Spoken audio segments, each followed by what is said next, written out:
Mumbai Indians play off கனவை சுக்குநூறு ஆக்கிய CSK அப்படின்னு சொல்கிற மாதிரி தான் இருக்குது. அட என்னையா சொல்கிற அப்படிங்கிற இந்த மேட்ச்சு சிஎஸ்கே அடித்து துரத்திட்டாங்க மும்பையை அப்படின்னு சொல்கிற மாதிரி. ஹார்திக் பாண்டியாவோட கேப்டன்சி சரியில்லைன்னு தான் சொல்லி ஆகணும். போன மேட்சும் ஃபஸ்ட்டு பேட்டிங் தான் எடுத்தார், டாஸ் வின் பண்ணி அதுலேயும் தோத்தாங்க. இன்றைக்கும் டாஸ் வின் பண்ணி ஃபஸ்ட்டு பேட்டிங் எடுத்தார், இதுலேயுமே தோத்துட்டாங்கன்னு சொல்கிற மாதிரி தான் இருக்குது. எவ்வளோ ரன் அடித்தாங்கன்னு பார்த்தா மும்பை இந்தியன்ஸ் 159 ரன் தான் அடித்தாங்க.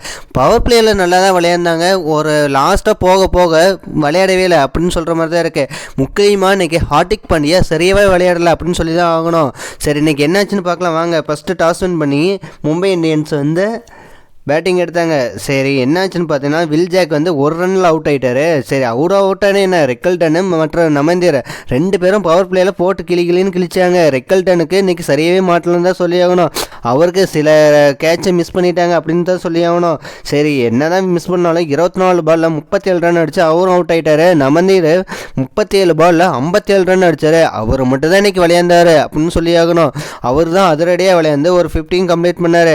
சரி, அடுத்த சூரியகுமார் யாதவ் 12 பாலில் 21 ரன் அடித்தார்.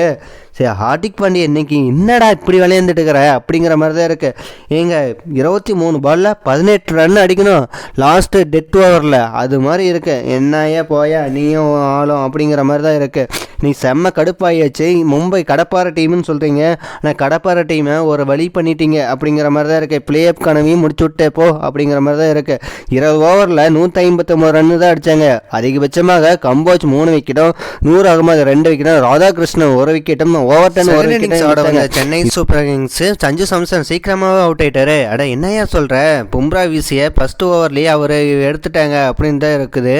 சரி, அவர் அவுட் ஆனால் என்ன, ருத்ராஜ் கைக்வாடு இன்னைக்கு வெறிதனமான ஆட்டத்தை வெளிக்காமிச்சிட்டு இருந்தார்.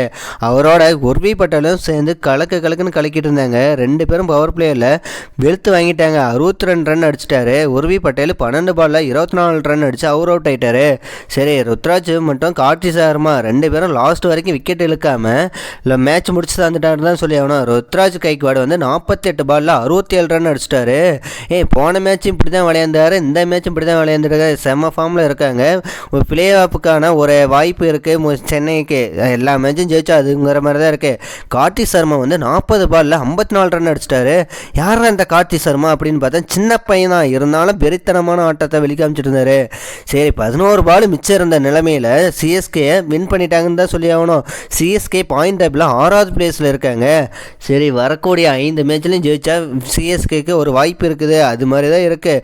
இன்றைக்கி தோனி விளையாடுவாரோன்னு பார்த்தா இன்றைக்கும் விளையாடலை, நம்மளை ஏமாற்றிட்டாங்கன்னு தான் சொல்லி ஆகணும். சரி, என்னதான் நடந்தாலும் சரி பார்ப்போம், வெயிட் பண்ணி பார்ப்போம்.